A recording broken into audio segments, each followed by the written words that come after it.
TD Ryan Unleashed is brought to you by Scott Diamond, your State Farm Insurance agent in DeKalb. Call 815-748-3101 or stop by at 2587 Sycamore Road, Suite D in DeKalb. Like a good neighbor, Scott Diamond and State Farm are there. Pizza Villa, pizza, pasta, sandwiches, and more at 824 West Lincoln Highway in DeKalb. Don't forget Kids Eat for Free on Thursday. For delivery or pickup, go to pizzavilla.com or call 815-758-8116. Elder Care Services of DeKalb. Safe, secure, and supported, helping you stay in home where you want to be. Call 815-758-6550 or stop in at 1701 East Lincoln Highway in DeKalb or on the web at ecsdecalb.org. My Insurance Guy in Sycamore covers Medicare to auto care and everything in between. Stop by at 204 South Main Street in Sycamore. Call 815-899-0950 or online at myinsuranceguy.com.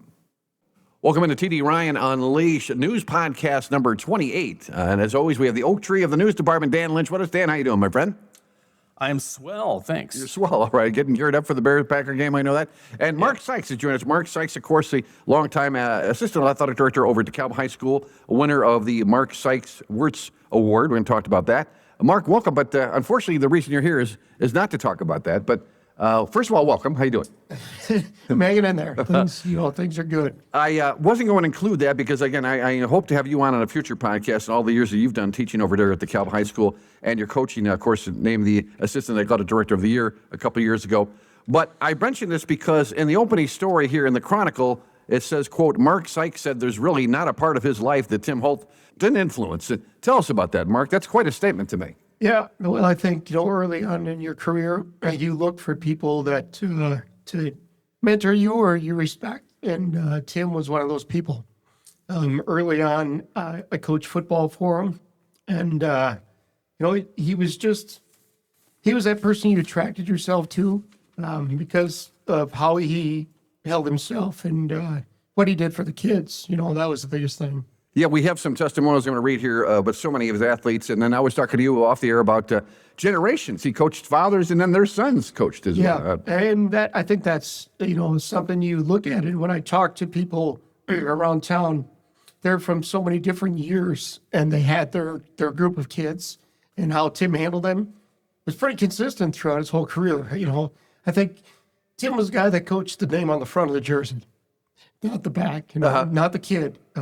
He coached DeKalb. Yeah, you see that repeatedly in the people that respond to that, how Coach was, like you said, he was student-athlete. It was the student first and then the athlete afterwards. Yeah, and, he did in the classroom, too.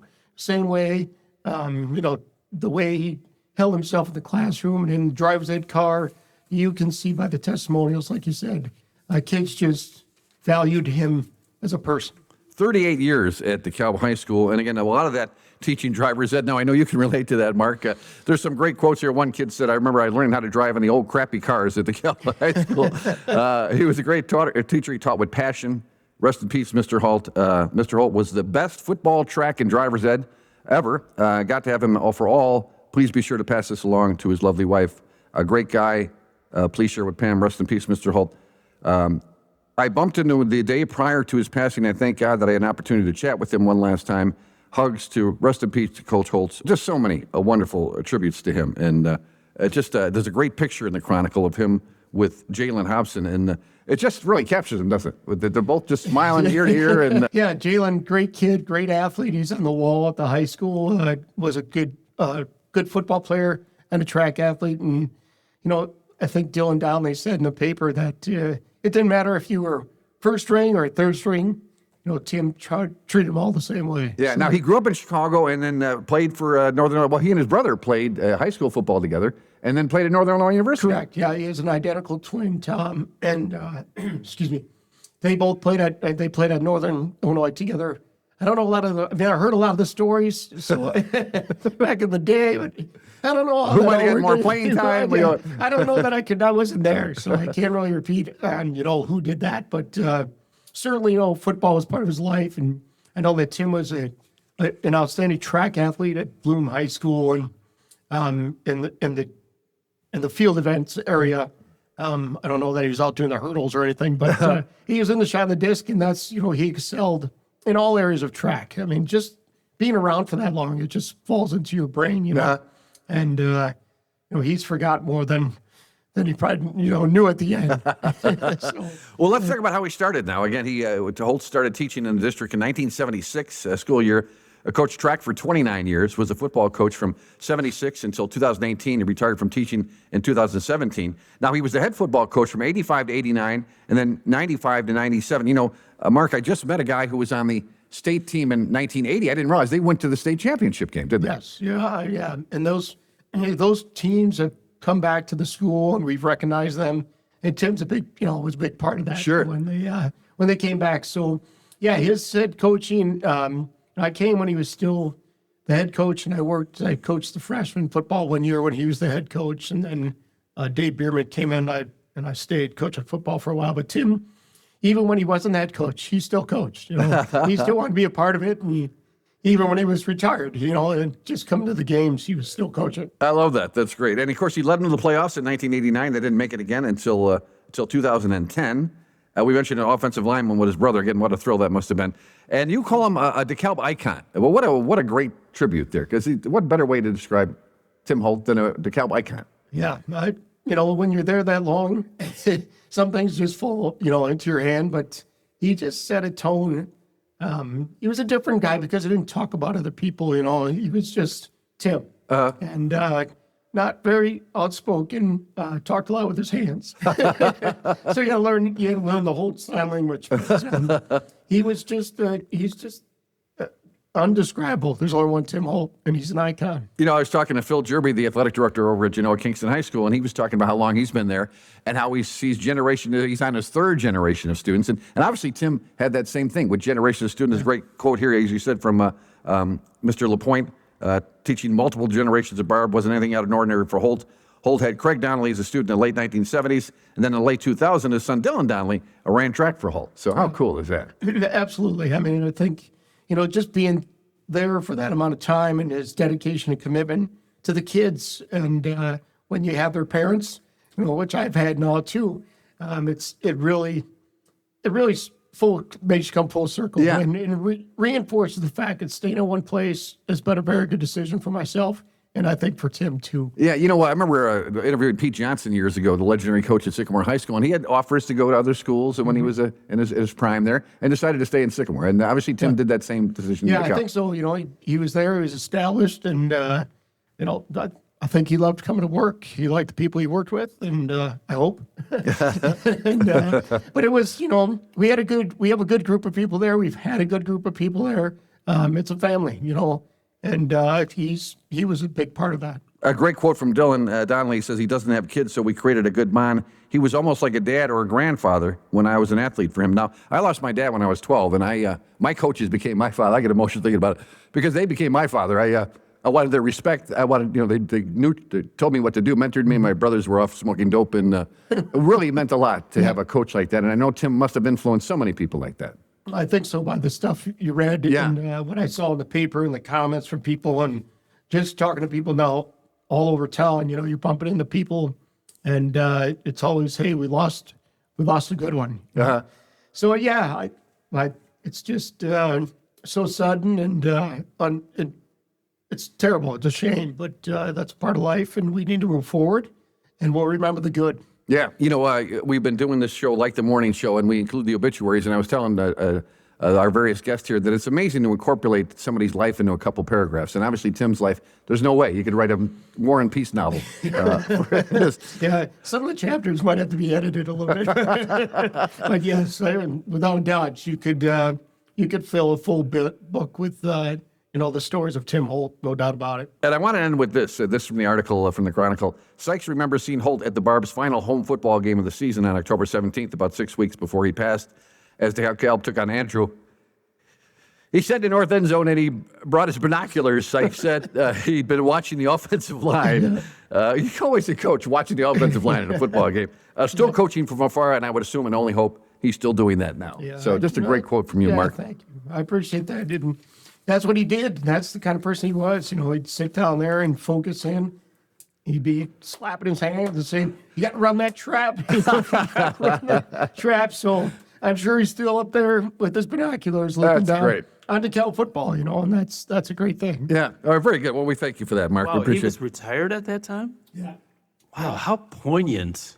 I know. What Yeah. a poignant scene that is. Is it? Yeah, he'd always shoot me texts and like, "Hey, you gonna be at the game tonight?" I'm like, "Oh, yeah, I'll be there." You know, you mind if I come over? I'm like, he walked in and nobody said a word. They're like, "Hi, Mr. Holt. You don't have to pay. Go in." But yes, he, and the coaches, from Derek and Matt Weckler and all those people, they'd come up and see him, of course, and touch base. But yeah, he's just. You could tell that impact he had on everybody. Yeah, that's that's what it great. was, yeah. I love the fact that not only was at the game, but then watching the offensive line at the game. All right, Dan, you got some news. What you got, buddy? 2 people were caught dealing crack cocaine in DeKalb. Oh, dear. According to arrest documents, DeKalb police detectives posed as buyers on December 11th when they arranged to purchase $60 worth. In the 500 block of East Taylor, the sting was conducted in the noon hour. 29-year-old Michael Ewing of DeKalb and 39-year-old John Somerville of DeKalb are now charged with drug possession with intent to deliver and unlawful possession of a controlled substance. Both are felonies. I have not heard the word crack in years. I didn't even realize that people are still dealing crack. $60 worth of crack? That sounds weird. Yeah, they're Little. crystally. We used to have nickel bags in high school. Remember what weed? Everything came in a nickel bag or a dime bag. Familiar with that term? I'll take your or word. a lid. I'll take your word for it, TD. My brothers. I learned that from my brothers. Well, that's a sad story. Now, I was at the, as a dozen gathered to voice concerns over the proposed DeKalb data center. Now, I was at the meeting for that, or I actually watched it on YouTube. A lot of people spoke. I've contacted 5 people to come and speak against the data center, and no one has followed up on that. Do you have any thoughts on this, Mark? You know about the data center that they're building here in DeKalb? I've read some of the information, and I was not sure 100% which way that's going to go. Yeah. Okay, so again, it's we're inviting people, and if you want to come on our show and speak about this, you can go to talkwithtdryan@gmail.com, talkwithtdryan@gmail.com, and come in and tell us that, because apparently this is going forward. So they had the meeting. For 2.5 hours, people spoke, but then they just rammed it right through. And waived the second reading. I called the city manager a couple of years ago, and I said, what about trying to lure the bears out here? He didn't even... He gave me a one-word answer. Nope. Well, now they want to go to Indiana. Don't even get me started with that. Bring on 6. Or what else you got, Dan? This is a sad story too, TD. I'm sorry. A rural Sycamore woman died after she was struck by a vehicle. Oh, I heard about that. Tuesday evening, DeKalb County Sheriff's deputies responded at around 5:45 p.m. This was in the 21,000 block of Airport Road, south of the Barbara Green Road intersection. Authorities say the 66-year-old was crossing the road when she was hit. She was taken to KCH, where she was pronounced dead. According to the sheriff's office, the driver, a 36-year-old Sycamore male, was not hurt. The victim has been identified as Peggy O'Neill.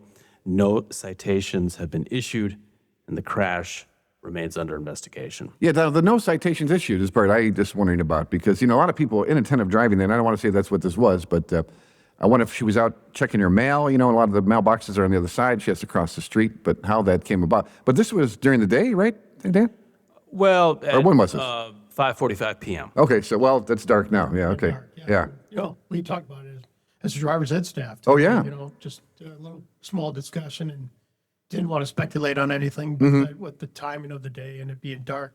It's just a sad situation. But when you teach the kids driver's ed, what do you tell them in terms of pedestrians when you see pedestrians? Well, they always have the right of way. Right, so always err on the side of caution? Always err on the side of caution, but you just never know that time at night and out in the country where there's maybe not, lighting available outside of what you have in your vehicle.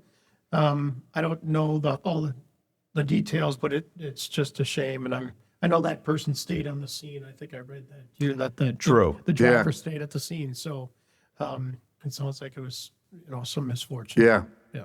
Very good. Or thank you for that, Mark. What else you got there, my friend? Local U.S. Congresswoman Lauren Underwood has opened a new office, 2179 Sycamore Road in DeKalb. The office will be open to the public on December 12th. And there will be an open house planned for sometime in January. Her staffers are available for in-person and virtual appointments at the DeKalb office. And there are offices in one in Joliet, of course, one in the nation's capital, the Rayburn building. But it's Monday through Friday. If you need a number to book an appointment, 630-549-2190. And I'm working with our people to be on a future podcast, so we're looking forward to having Representative Underwood on. Now, vote to reject plans for the... tell me if this is not a misleading headline. I was a journalism minor. Votes to reject plans for former St. Mary's Hospital building in DeKalb fails. So vote to reject plans for former St. Mary's Hospital building in DeKalb fails. So it's still alive. Yes. All right. I'm a little slow. Plans for 32 apartments in St. Mary's Hospital building. You know that building, Mark? It's a big, beautiful building. Yeah, we do some driving over there. Oh, do you right? We Okay. do some parallel parking on that street. Oh, now do you still parallel park? I thought we waived that. You still have to- It's not part of the driver's test in our area because they do up and downhill, but because of the downtown structure, we Okay. still teach kids how to parallel park. Dan and I lived in Denver for a while, and when I took the test out there, you had to learn how to park on a hill, right? Yes. And Turn your wheels towards into We the... still do that. That's You still still do that? required on the driver's test. Up and downhill parking is one of the requirements. All right. Cool. Now, I sound like an old curmudgeon now, Mark. Our kids driving faster now because, I sound like, oh, slow down. I'm like, of course, when I had my hot rod Dodge Dart, and of course, Dan, you were always motoring around quickly. And of course, I had Super Tramp cranked up so everybody would hear that. But Yeah, I wouldn't say they're driving faster. I think, I would say there's an increase of kids who are not as motivated to get their driver's license as there was. My in the granddaughter past. doesn't want to get a driver's license. Yeah, it's a little. That's probably the biggest thing that has impacted drivers' ed is we get some kids who just fear or don't feel comfortable behind the wheel. Yeah. It was always such a rite of passage, it's that freedom. Yeah. It's that what we talk about is, hey, you got an opportunity to get up and go where you want to go. So that's not to say, a lot of the kids, but I think overall kids are not driving faster. I think they're just getting the experience outside of the classroom, and that's difficult nowadays, with parents working and what have you. But the majority of our kids do well, and they do what we ask them to do. We got to break those. We have to slow them down. We can use that. Now, do most kids take it at school? Or I know there's driving schools around here in DeKalb. Correct. Yeah, some of our kids go to the driving school, but the majority of our kids take it through the school district. Our class sizes are so big. We just added another driver's ed teacher this year. It was part-time, but he's coming full-time next semester because our numbers are so big. And the classroom portion of driver's ed is required for graduation. Oh, it is? Okay. So you have to have a classroom behind the wheels, obviously, just for licensure. But our numbers are good, and I think it's the best job in the high school. You get an opportunity to go around, throw two kids in the car, and they're not just a number. We get to know them. And going back to Tim, that's why you have such an impact with kids because you're not 35 kids in a class. You're two kids in a car, and we're just cruising around. And sometimes they tell you a little bit more than you need. But it's good conversation. It's good to get to know kids, and that's great. What am I That's the getting? great thing about the job. Mr. Smith in Niles West, where I went to school, but we'd run errands with we'd run errands with it, go and pick stuff up. I made me know of some drivers ed teachers that did that a while back, but we don't do that anymore. Nothing wrong with that. You have an electric car, don't you? We do. We're very fortunate. We won a grant. This man was instrumental in making that happen. Yes. Well, there was a number of people, those guys in my department, Justice Hack and Mike Pater, but we got a $25,000 grant from ComEd. And from ComEd, okay. Yep. And we bought a car, was it 25 or 50? I think it was $50,000 actually. We got a charging station. It was 50. We got a charging station, and we picked up an electric vehicle with that money. And then Amy Bemis over at Bemis Toyota, she just called us up one day and said, hey, you guys want another electric car? And she donates the car to us. And so our kids get an opportunity of driving. We have two electric cars. We have a hybrid, and we have two gas cars. Work with DeKalb Sycamore.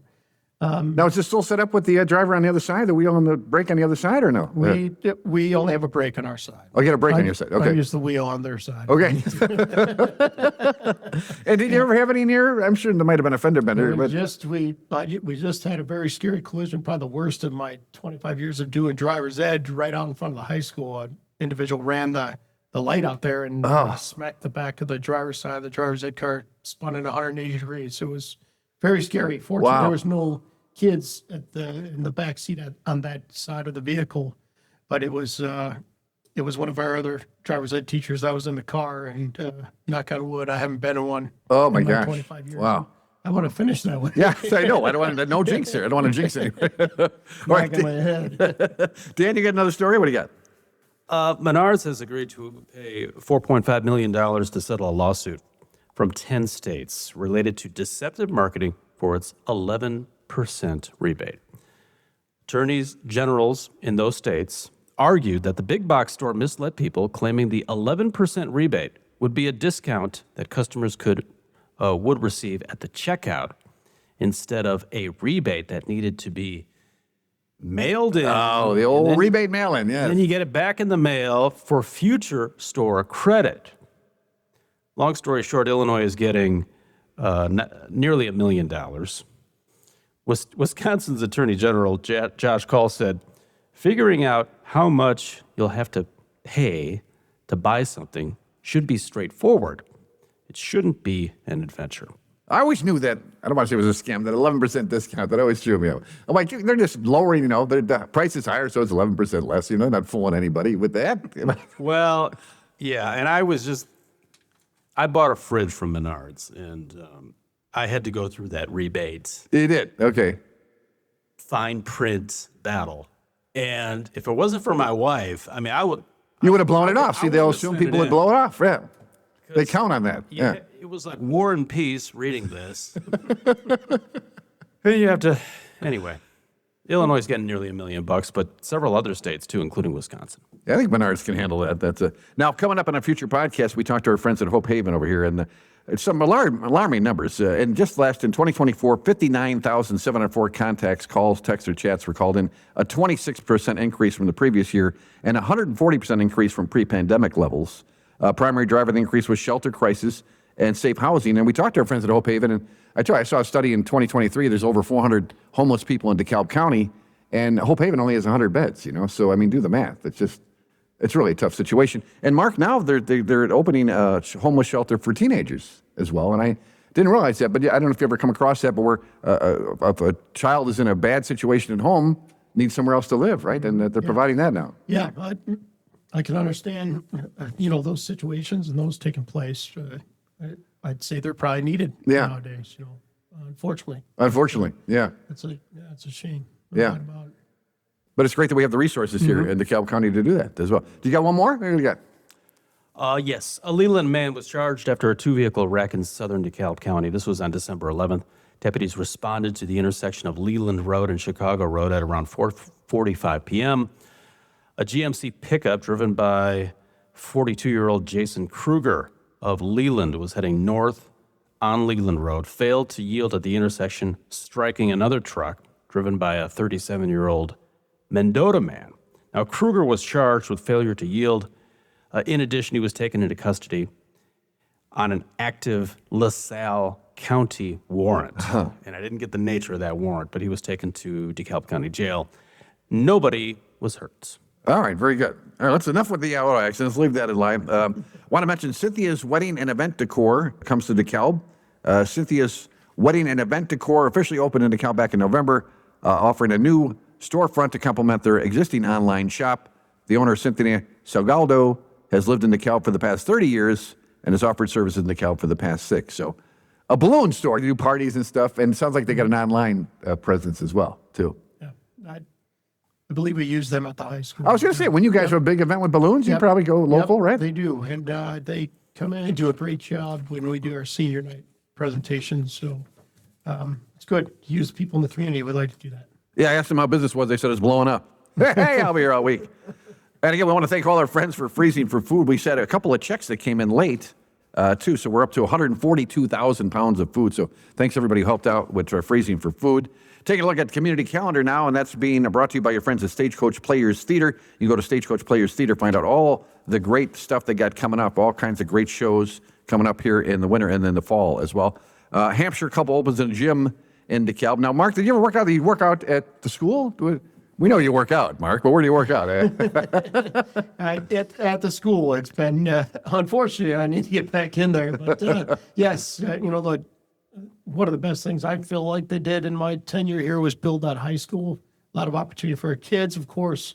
You find out that you wish that everything was bigger. Right. We could use another field, You always need more, and but our facilities are great, and I spent some time in the weight room, but of course, just like I always say, I need to get back in there a little bit more. Now, do almost all sports use the weight room? It seems like everybody does. That's a big, that's picked up, of course. I mean, it's been there forever. Right. It's huge and important. Everybody talked to in sports, they've always used it. But I think you're finding some of like our dance team is one who's now lifted weights. We have a great weight room coordinator. One of my colleagues and drivers, Mike Pater. He was our head wrestling coach for 10 years, but he now runs the weight room. So he builds these programs for kids, and whether it's our dance team or our cheerleaders are in there. These coaches know the importance of strength and conditioning. Wow. And everybody's using the weight room. That's great. It's a busy place. Of course, we always want more kids in there. But, that's where it happens. You talk, football, and you've had football coaches in here. That's where it happened. That's where it starts, and that's where it's got to be in there. Oh, I wish I would have done that in high school. Dan, how about you? Did you lift back in the day? Because you're huge now. Oh gosh, I just remember we would listen to Guns N' Roses. Standard music in there. Yeah, but I enjoyed weightlifting actually. I felt better afterwards. Yeah, you do. That's a good outlet. I know, and I'm telling seniors, it's a great thing to do. It's never too late to start lifting weights. So congratulations, this couple. I guess they're doing very well. They're at 2350 Sycamore Road. They operate a gym in Hampshire as well there. So good luck to them. They have the cold plunge, the infrared sauna, and massage chairs. Now, Mark, have you done the cold plunge? Is that really a good thing to do? Or is that? I have not done the cold plunge, but I know when my son played football, they used to take those ice baths on Saturdays. Yep, after football games. And I know our kids still do that. Okay. I'm not doing the cold plunge. No, so I'm going to skip that myself. I know Dan's very excited. The Glidden Homestead announced their 2026 lecture winner series. Dan's excited. I've been there. Barn Revival. Yeah, that's really good. Birds, this is what I want to go to. Birds, beasts, bugs, and little fishes. DeKalb Wildlife on former Glidden land. That'll be on January 25th there. And then also Preserving Cook Mansion, a journey to the National Register as well. But all kinds of great things, so check that out. Glidden Homestead. We love our folks over there. And our very own Scott Zach is part of the art gallery Restoration DeKalb Area Art Council. I guess they're reestablishing themselves. And Mark, you drive around town. It's great to see the fire plugs painted and all the little utility boxes. Yeah, I mean, they did it. Yeah, I saw as they were putting the stickers on those utility boxes and the fire hydrants and everything. Of course, the tragedy over at Northern, but having the Huskies all over town too.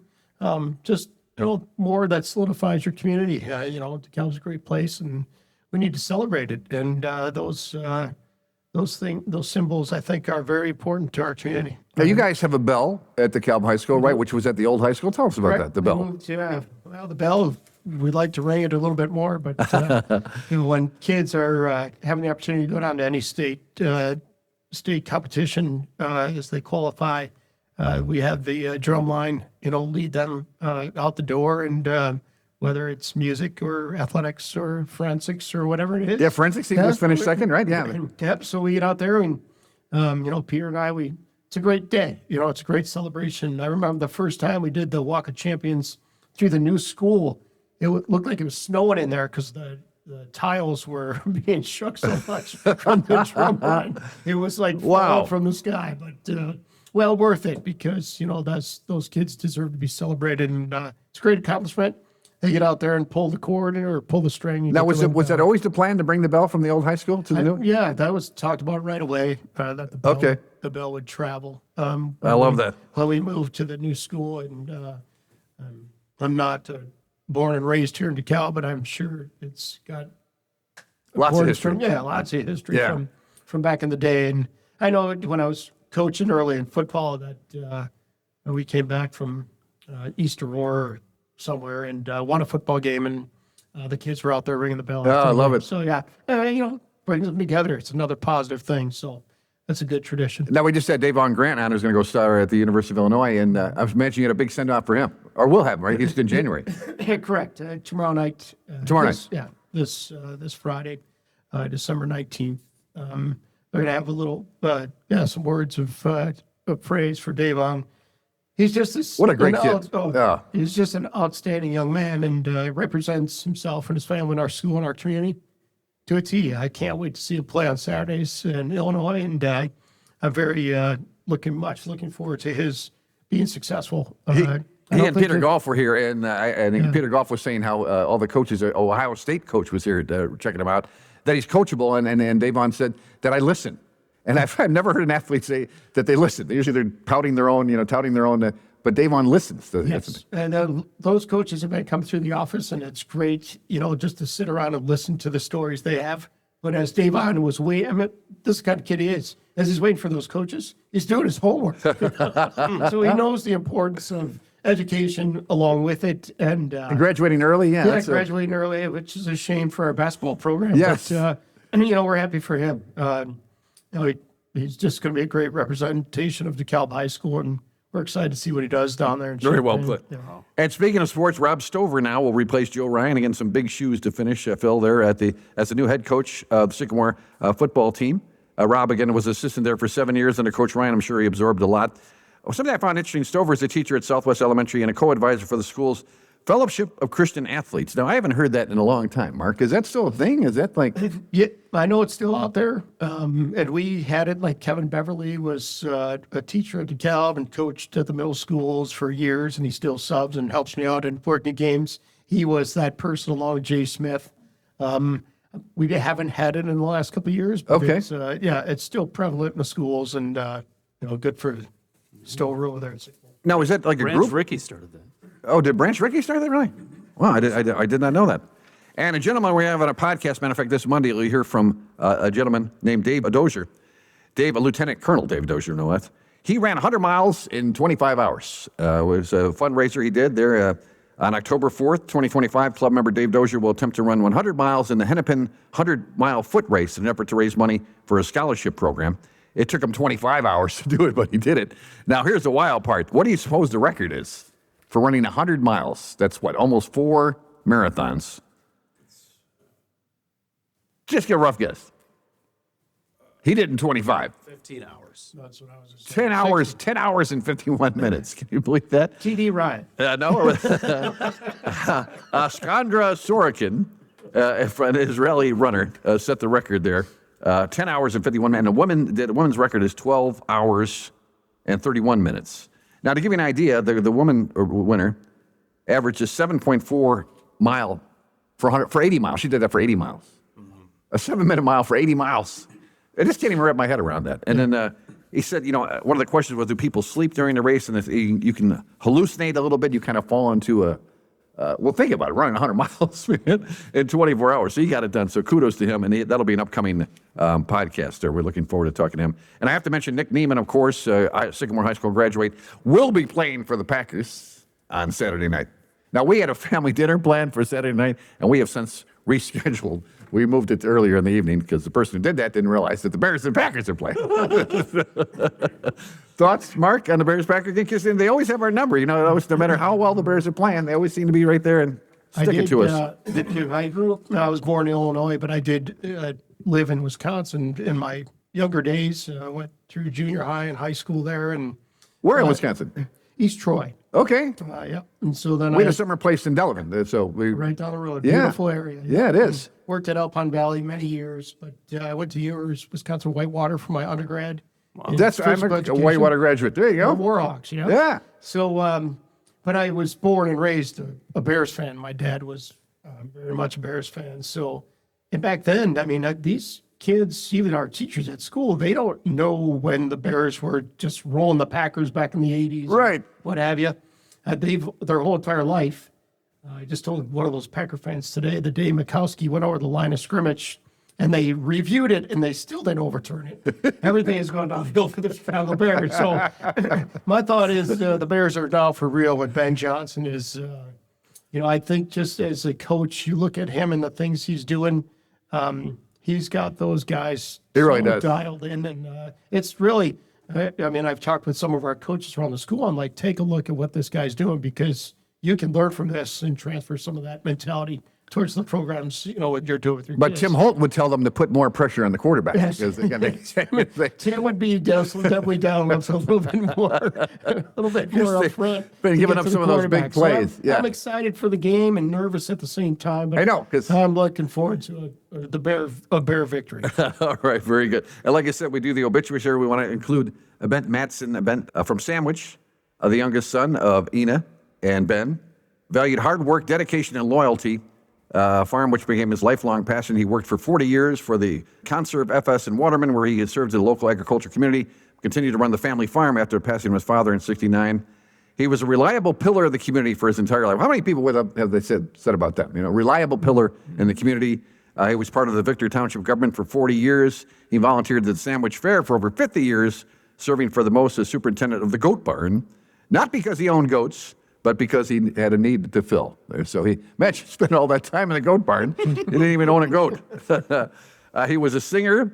He was not a singer, but those who sat near him in the church would listen to his heartfelt weekly hymns. Survived by 2 children, Shauna and Kurt. Had never missed a basketball game, recital, or Christmas program, or any ceremony or celebration that his kid was part of. Mark, can you say the same thing? Probably not with your job. No.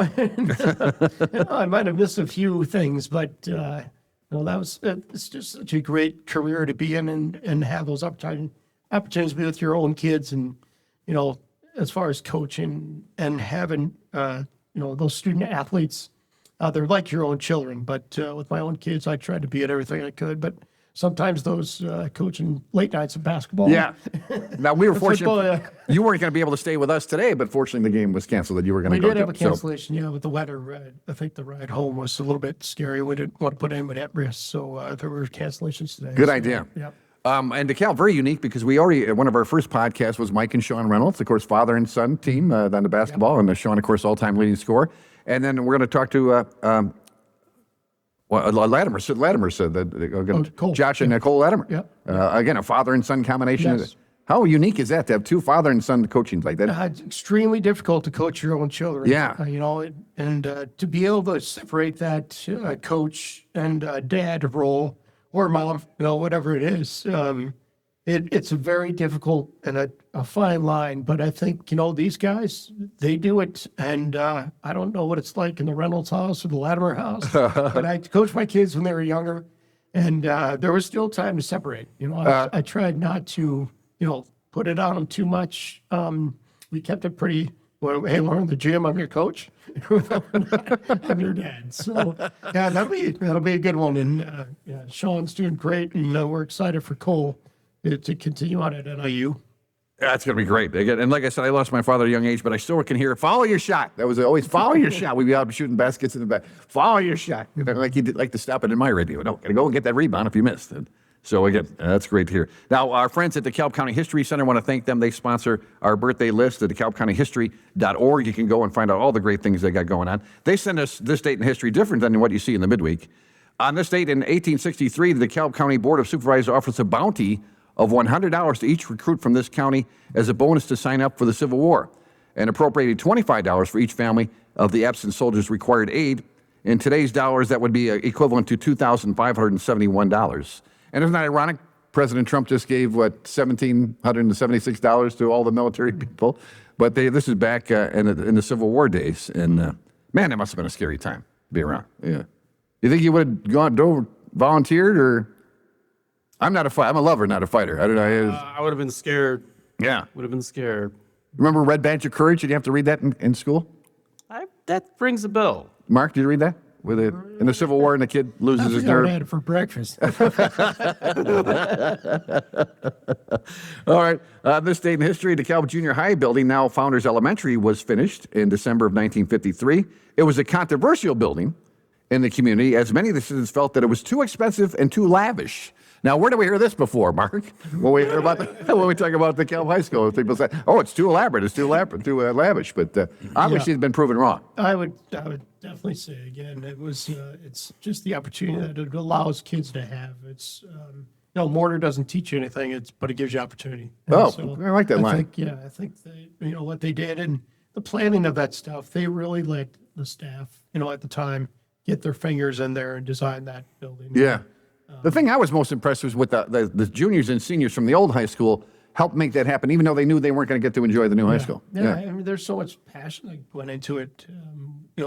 Whether it was picking out floors or designing the we're going to put the basketball hoops, and it was just it was a very important time in our development, the development of the new school and this community. And I just think it's a wonderful thing. And you're in there now for 15 years, Yeah. and it's still clean. I think our kids, sometimes we get maybe not front page news for all the good stuff, but our kids care. And there's so many good kids at DeKalb High School, and they take care of it, So I think that shows in the way the building looks. That's a good point. Our custodial staff does a great job. All right, so what do you got for a news quiz there, my friend?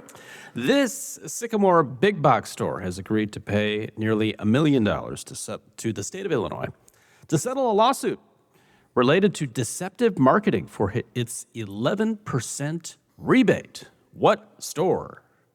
All right, if you know the answer to that, and now we have our email working now, so you can go talkwithtdryan@gmail.com, talkwithtdryan@gmail.com. If you know the answer to that, we will get you the deluxe car wash from Ralph's Full Service Car Wash, plus the gift certificate to Pizza Villa, pizza, pasta, sandwiches, and more. Want to wish happy birthday to Edie Reynolds, have a birthday tomorrow in DeKalb.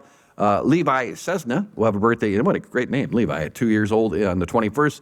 Jesus C. will have a birthday on the 25th. Ken Donald called it. I asked people to send in birthdays, and he said, Jesus C. has a birthday December 25th. And Charlie DeVito of Sycamore will be 3 years old. That's Mike DeVito's grandson as well. So we can't thank you, Mark, enough for coming in. I know this is a very difficult thing for you to talk about, but to realize the impact that Tim had. I announced the football games for years, and my colleague here says, well, you must know Tim well. And I go, I didn't know Tim well. I talked to the head football coach, never any of the line coaches, the other coaches. And you just don't appreciate those guys, do you? Yeah, he was such an impact behind the scenes, and he knew the game so well in the conversations. I mean, a lot better than I did, but I learned a ton from him. But when he spoke with the coaches, you could tell they were in tune and listened to every word. And, he's a lot. It's just a sad loss for him. I think they said, we just lost a great guy. Mm-hmm. And I think you told me off the air that you're hoping to organize a tribute that's coming up in April, right? Yes, we're going to have a celebration for life with details to come out in April. I think it'll be a wonderful turnout, working with his wife, Pam, on, putting that together and getting the information out as soon as possible so those generations can get together. So, I'm reaching out to people, and I've talked to a lot of individual people. And I'm like, hey, make sure you get your group together. Yeah, that's going to be really special. Band of Brothers or whatever, Joe, the Brotherhood. Yeah. Joe LaPointe called it, I think. Yeah, it was a great headline in the paper. This is going to be tough for the Brotherhood. It's So, and there's so many years of brotherhoods, because being there obviously for that long and still coaching after he retired, and whether it be track or football. I think we focus on the football a lot, but the track is, I know, yeah. as much as the football is. So it's going to be huge, and it'll be well-deserved for Tim. We had the Sycamore State Championship track team in here, one of our early podcasts. And I didn't realize all that goes on and being a team, because you think of individual sports like that, but they really are a team, aren't they? Yeah, absolutely. You're running for team points, and the support that takes place at a track meet is pretty intense. Now, running a track meet is a lot of work, but, we love when we do that. We do have the Tim Holt invite, which was named, probably 6-7 years back. ago. Okay. Yep. So that was that'll come up here in the first week in May, and we'll have a good tribute there when we do the Holt invite this year.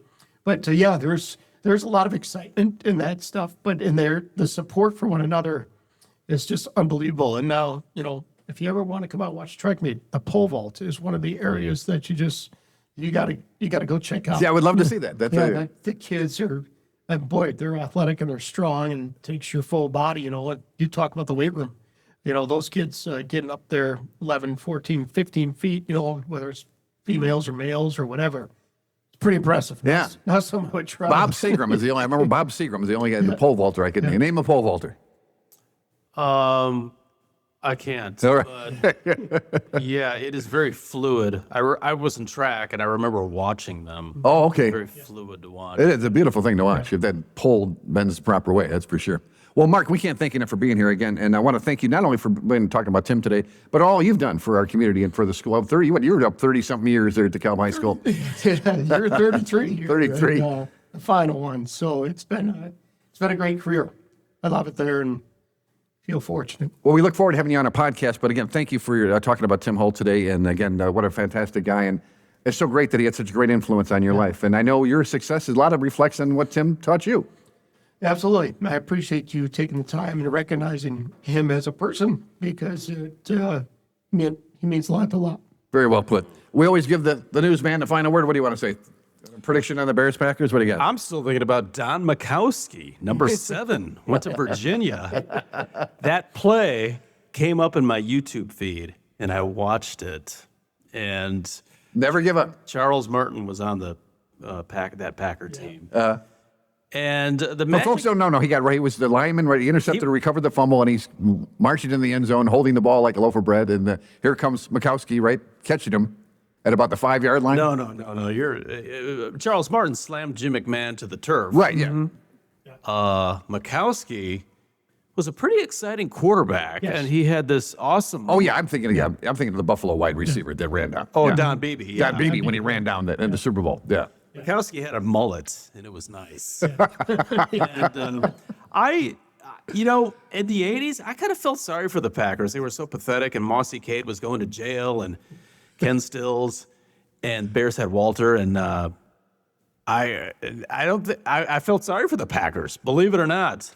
But like you said, the Bears have been getting smoked by this franchise. Yes. That's why everybody's so hesitant Brett coming into this game. All right, again, our thanks to Mark Sykes, and that's TD Ryan Unleashed, News Podcast number 28.